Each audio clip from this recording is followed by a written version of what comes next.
नमस्कार दोस्तों, मैं अभय प्रताप सिंह स्वागत करता हूं आपके अपने एजुकेशन चैनल यूनिमार्क क्लासेस के ऊपर। आज हम जो टॉपिक पढ़ने वाले हैं वो पॉलिटिकल साइंस का बहुत ही इंपॉर्टेंट टॉपिक है, जिसे हम लोग कहते हैं पॉलिटिकल थियोरी, हिंदी में से कहते हैं राजनीतिक सिद्धांत।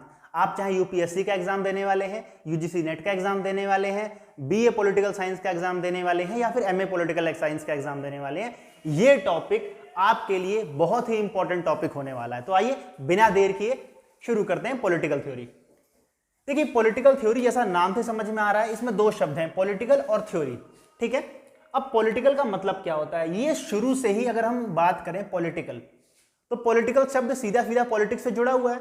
अब पॉलिटिक्स के बारे में यदि हम बात करते हैं तो हम देखते हैं लोगों के अलग अलग विचार होते हैं पॉलिटिक्स को लेकर। आप किसी से पूछे कि पॉलिटिक्स क्या होती है, ठीक है, तो लोग अलग अलग बातें आपको बता सकते हैं। कुछ लोग हो सकता है आपसे ये कह दें कि भाई पॉलिटिक्स जो होती है, पॉलिटिक्स जो होता है बिहेवियर होता है, यानी किसी का व्यवहार को भी कुछ लोग पॉलिटिक्स समझते हैं। आपने देखा होगा कुछ लोग कहते हैं क्या भाई तुम मुझसे ज्यादा पॉलिटिक्स मत करो, ठीक है, यानी वो उसके बिहेवियर के बारे में बता रहा है कि भाई ज्यादा मुझसे राजनीति मत किया करो, मतलब वो मान के चल रहा है कि राजनीति क्या है, एक व्यवहार है। ठीक है, तो कुछ लोग ऐसा भी मान के चलते हैं कि राजनीति की स्किल है, यानी कि कौशल है। क्या है? कौशल है, यानी कि स्किल है। कई बार लोग ऐसा ही बोलते हैं, भाई मोदी जी जो हैं बड़ी तगड़ी पॉलिटिक्स करते हैं, उनके आगे सब फेल हो जाते हैं। ठीक है, तो इसका मतलब वो लोग क्या कर रहे हैं, वो पॉलिटिक्स को एक स्किल मान के चल रहे हैं। उनको लग रहा है कि एक ऐसी प्रॉपर्टी है, कोई ऐसी स्किल है जो नरेंद्र मोदी में थोड़ी एक्स्ट्रा है। ठीक है, उसके अलावा कुछ लोग हैं जो पॉलिटिक्स को एज अ फिलॉसफी मान के चलते हैं। फिलॉसफी की अगर मैं बात करूं तो इसे हिंदी में कह सकते हैं दर्शन।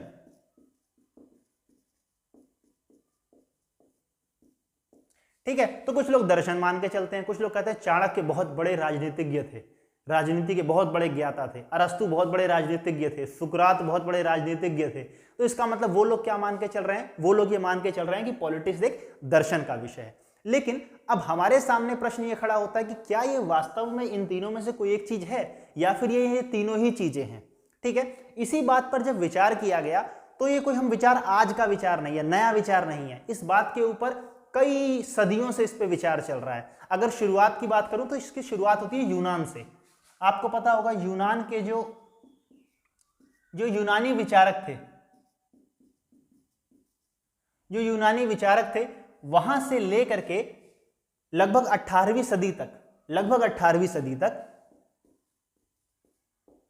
18वीं सदी तक बहुत सारे विचारकों ने इस बात पे विचार किया कि पॉलिटिक्स क्या है, भाई हमें इसकी प्रॉपर डेफिनेशन पता लग जाए। तो यूनानी विचारक यानी अरस्तु, सुकरात, प्लेटो, वहां से लेकर के जब तक आप कह सकते हो कि इंग्लिश पॉलिटिकल थिंकर्स का दबदबा पॉलिटिक्स में बना रहा, तब तक लोग क्या मानते रहे, तब तक लोग ये मानते रहे पॉलिटिक्स को एक ऐसा सब्जेक्ट जो कि आइडियलिज्म दुनिया में लेकर के आएगा, उदारवाद दुनिया में लेकर के आएगा, एक अच्छी कंडीशंस दुनिया में लेकर के आएगा। लोग हमेशा ये बात करते हैं पॉलिटिक्स के अंदर ये होना चाहिए। समझ रहे हैं आप बात को? यूनानी विचारकों से लेकर 18वीं सदी तक जितने भी विचारक आए, उनका मूल मानना यह था कि राजनीति का मतलब होता है हमको एक ऐसा सिद्धांत बनाना है कि दुनिया कैसी होनी चाहिए। लेकिन इसके बाद एंट्री होती है अमेरिका के पॉलिटिकल थिंकर्स की, और अमेरिका के पॉलिटिकल थिंकर्स में चाहे वो चार्ल्स मेरियम रहे हों, लासवेल रहे हों, या फिर उसके बाद आगे आके डेविड ईस्टन और गैब्रियल आमंड रहे हों, इन लोगों ने राजनीति की दिशा और परिभाषा दोनों को बदल दिया। इन दोनों ने क्या कहा? इन दोनों ने कहा राजनीति इसका विषय नहीं है कि क्या होना चाहिए, राजनीति इस बात का विषय है कि अभी क्या हो रहा है। तो इन लोगों ने विषय को चेंज किया। इन्होंने क्या कहा कि जो पुराने विचारक क्या कह रहे थे, पुराने विचारक कह रहे थे कि राजनीति क्या है, अमेरिका वालों ने कहा नहीं, राजनीति क्या है कि पढ़ाई नहीं करनी, हमको यह समझना है कि राजनीति अभी क्या है। ओ मतलब सॉरी ये इन्होंने कहा था कि क्या होना चाहिए, क्या होना चाहिए। किसने कहा? यूनानी विचारकों से लेकर 18वीं सदी तक के जो विचारक थे, उन्होंने कहा कि राजनीति का मतलब होता है क्या होना चाहिए। अमेरिका के विचारकों ने कहा यह बात बिल्कुल गलत है, सही तरीका यह है कि हमको यह पता होना चाहिए कि राजनीति अभी क्या है। और इसी क्या है के अंदर आपको बहुत सारी थ्योरीज देखने को मिलती हैं जिनमें करंट की बात की गई। फॉर एग्जाम्पल आप समझ सकते हैं फ्रांसिस फुकुयामा ने एक थ्योरी दी थी, the end of the history, है ना। ऐसे सैमुअल पी हंटिंगटन ने एक थ्योरी दी थी, कौन सी? Clash of civilisation. ठीक है, तो अमेरिकन सिनेरियो में कहा गया कि नहीं भाई क्या होना चाहिए इस पे ध्यान नहीं देना, हमको इस पे ध्यान देना है कि अभी राजनीति क्या है। इन सारी बातों को अगर देखा जाए तो हम इस निष्कर्ष पर, इस कंक्लूजन पे पहुंच सकते हैं कि आज भी पॉलिटिक्स की कोई स्पेशल डेफिनेशन नहीं है, कोई परफेक्ट डेफिनेशन नहीं निकल करके आई कि राजनीति क्या होती है, ठीक है, या इसकी कोई स्पष्ट परिभाषा निकल करके आ पाए। लेकिन हम मोटे मोटे तौर पर यह कह सकते हैं कि राजनीति क्या है। राजनीति एक स्टडी है, राजनीति एक स्टडी है, यानी कि क्या है, अध्ययन है। राजनीति एक अध्ययन है। राजनीति का अध्ययन है किन विषयों का? उन विषयों का जिनके द्वारा हमारे समाज में सारी राजनीतिक व्यवस्थाएं चलती रहती हैं। ठीक है, दोबारा आपके लिए बता देता हूं एक बार। अगर हम एक कंक्लूसिव फॉर्म में बात करें तो राजनीति उन विषयों का अध्ययन है जिनके द्वारा हम और हमारा समाज लगातार संचालित होता रहता है। अच्छा, ये विषय लगातार बदलते रहते हैं, ठीक है, लगातार जो इसके टॉपिक्स होंगे वो सारे टॉपिक चेंज होते रहते हैं और इन्हीं सारे टॉपिक्स को हम अपने इस पॉलिटिकल थ्योरी के अंदर इंक्लूड करेंगे, इसको समझेंगे, इसको जानेंगे। ठीक है, जैसे आपको पता है कई बार इश्यू क्या होता है, लोग कहते हैं से स्वतंत्रता, कुछ लोग कहेंगे भाई हमारे लिए स्वतंत्रता जो है बहुत बड़ा इश्यू है, लिबर्टी। कुछ लोग कहेंगे हमारे लिए न्याय बहुत बड़ा इश्यू है, ऐसा कहेंगे। कुछ लोग कहेंगे हमारे लिए इक्वलिटी बहुत बड़ा इश्यू है, यानी समानता। ठीक है, तो अलग अलग समय पर अलग अलग प्रकार के विषय जो होते हैं राजनीति द्वारा उठाए जाते हैं और इनके द्वारा समाज क्या होता है, प्रेरित होता है। ठीक है, तो अगर इसके बाद अगर हम पूरे इतिहास, राजनीतिक इतिहास की बात की जाए तो हम ये पाते हैं कि राजनीतिक सिद्धांत का अध्ययन अलग अलग रूप में किया गया बहुत सारे वैज्ञानिकों द्वारा। ठीक है, तो हम बात करते हैं, सबसे पहले कई सारे ऐसे राजनीतिक विचारक निकल करके आए जिन्होंने क्या किया, राजनीति का अध्ययन इतिहास के रूप में किया। राजनीति इतिहास के रूप में बहुत सारे राजनीतिक विचारक ऐसे निकल करके आए जिन्होंने क्या किया, राजनीति को इतिहास के रूप में बताया। उन्होंने कहा था political science is nothing but it is a history. ठीक है, अब इस बारे में विचार किया जाए तो कई बार आप पाएंगे कि हाँ, बात तो बिल्कुल सही है। राजनीतिक शास्त्र क्या है, राजनीति तो बिल्कुल इतिहास ही है ना। हम लोग आज प्लेटो के बारे में पढ़ रहे हैं, हम लोग अरस्तू के बारे में पढ़ रहे हैं, हम लोग मार्क्स के बारे में पढ़ रहे हैं, हम लोग कोल्ड वॉर के बारे में पढ़ते हैं। तो कोल्ड वॉर क्या है, कोल्ड वॉर तो हिस्ट्री ही है, इतिहास ही है। लेकिन क्या सारा इतिहास राजनीति ही है क्या? हम लोग यूक्रेन या फिर रशिया के वॉर के बारे में पढ़ते हैं, तो यूक्रेन और रशिया वॉर तो प्रेजेंट में हो रहा है ना, वो तो कहीं आपको इतिहास में देखने को नहीं मिलेगा, लेकिन पॉलिटिक्स का पार्ट है वो। ठीक है, तो इस बात से हम ये तो कह सकते हैं कि भाई राजनीति इतिहास का एक भाग है या इतिहास राजनीति का एक भाग है, लेकिन सारी राजनीति इतिहास नहीं है और सारा इतिहास जो है वो राजनीति भी नहीं है। ठीक है, तो यहां कुछ इंपॉर्टेंट वैज्ञानिकों की बात कर लेते हैं। इनमें सबसे इंपॉर्टेंट वैज्ञानिक आते हैं पॉलिटिकल साइंटिस्ट, जिनका नाम था सीले। नाम याद रखना, बहुत सारे एंट्रेंस एग्जाम में पूछा जाता है। इन्होंने एक बुक लिखी, व्हाट इज पॉलिटिकल थ्योरी। इनकी बुक का नाम क्या था, व्हाट इज पॉलिटिकल थ्योरी। ठीक है, इनकी बुक का नाम था व्हाट इज पॉलिटिकल थ्योरी। इन्होंने राजनीति को बिल्कुल इतिहास बताया और राजनीति को इतिहास बताते वक्त इनकी एक बहुत ही फेमस लाइन है जो इन्होंने कही थी। इन्होंने कहा था कि राजनीति इतिहास का फल है, राजनीति इतिहास का फल है और इतिहास राजनीति की जड़ है। ये बहुत ही इंपॉर्टेंट कोटेशन है, बहुत सारे एग्जाम से पूछी गई है कि हाँ ये किसने कहा था, तो आपको याद रखना है ये किसका कहा गया है, ये सीले का कहा गया है। सीले ने क्या कहा था, इतिहास जो है वो राजनीति की क्या है, जड़ है और राजनीति इतिहास का फल है। जैसे कि एक पेड़ हम बनाते हैं, अगर मैं एक ट्री बनाऊं तो इस पेड़ पे क्या होगा, ऊपर हो जाएगा फल, यानी कि इसकी जो जड़ है नीचे होती है, जड़ जो है वो है इतिहास यानी कि हिस्ट्री, और फल क्या है, फल है राजनीति। ठीक है, तो ये किसने कहा था, जॉन सीले ने कहा था। जॉन सीले ने कहा भाई इतिहास का फल है राजनीति और फल की जड़ क्या है, इतिहास। समझ में आ गई बात? तो चलिए ये एक बात हो गई। उसके बाद अगला जो इंपॉर्टेंट टॉपिक आता है,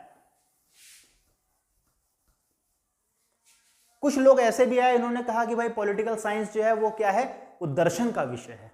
क्या है, पॉलिटिकल साइंस ऐसा दर्शन का विषय है। उन्होंने क्या कहा कि राजनीति दर्शन है। राजनीति को दर्शन बोलने वाले वैज्ञानिक कौन है? वैसे तो कई सारे वैज्ञानिक हैं, लेकिन जिनका नाम सबसे ज्यादा प्रमुखता से लिया जाता है उनका नाम है लियो स्ट्रॉस। उनका नाम है लियो स्ट्रॉस। ये नाम याद रखिए ना। लियो स्ट्रॉस एक ऐसे राजनीतिक वैज्ञानिक थे, उन्होंने कहा था राजनीति दर्शन का विषय है। ठीक है, कि मतलब ऐसे क्या है, क्यों है, सुकरात की तरह, अरस्तु की तरह, प्लेटो की तरह सोचते रहो कि क्या होना चाहिए, एक आदर्श कल्पना करते रहो, यही राजनीति है। लेकिन बाद में जाके क्या हुआ, ये गलत प्रूव हो गई, इसमें बहुत सारी कमियां निकल के आ गई।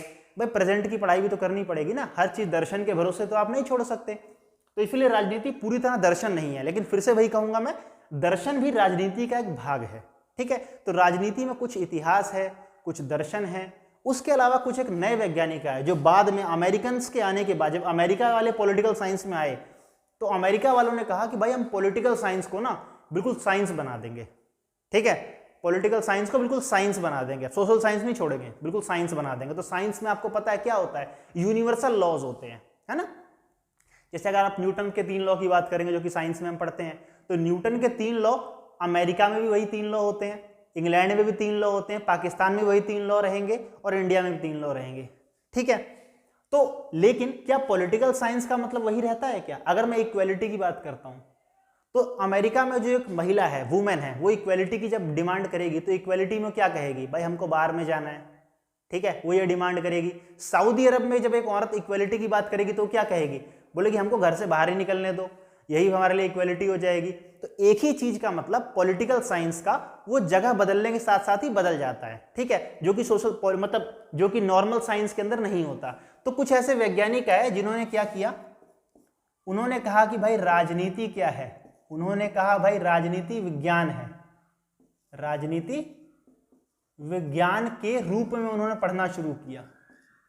ठीक है, राजनीति को विज्ञान के रूप में मानना शुरू कर दिया। तो कौन कौन से वैज्ञानिक थे जिन्होंने राजनीति को विज्ञान के रूप में माना? बहुत इंपॉर्टेंट नाम है हेरल्ड लास्की का, आप सब लोग जानते होंगे, उन्होंने एक बुक लिखी थी ग्रामर ऑफ पॉलिटिक्स 1925 में। तो ये बहुत ही इंपॉर्टेंट नाम है जिन्होंने कहा था कि भाई राजनीति जो है वो विज्ञान है। ये लोग मानते थे कि राजनीति क्या है, राजनीति एक विज्ञान है। चाहे बोंदा हो, चाहे हॉब्स हो, चाहे मॉन्टेस्क्यू हो, ये सब लोग मानते थे कि हाँ, मैं नाम लिख देता हूं यहां पर, जैसे कि ये है मानने वाले। मानने वाले इसमें कौन कौन आते हैं, इसमें हॉब्स आते हैं, इसमें मॉन्टेस्क्यू आते हैं,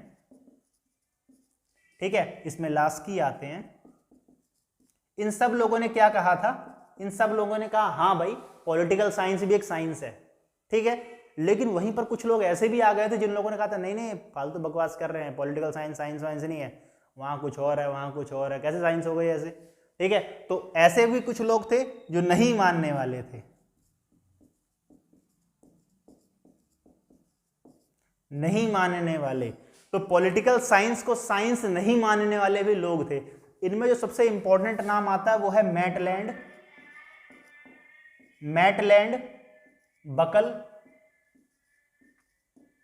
ठीक है, और एडमंड बर्क। एडमंड बर्क, ये 3 लोग जो हैं ये सबसे इंपॉर्टेंट नाम है इसके अंदर। ठीक है, बकल का एक बहुत इंपॉर्टेंट कथन है, इन्होंने कहा था राजनीतिक विज्ञान का विज्ञान, ये लोग कहते थे कि राजनीतिक विज्ञान कला है, बस एक आर्ट का नाम है, कोई साइंस वाइंस नहीं है। तो बकल क्या कहते थे, बकल कहते थे कि राजनीतिक विज्ञान को विज्ञान मानना तो दूर, ये कलाओं में भी सबसे पिछड़ी हुई कला है।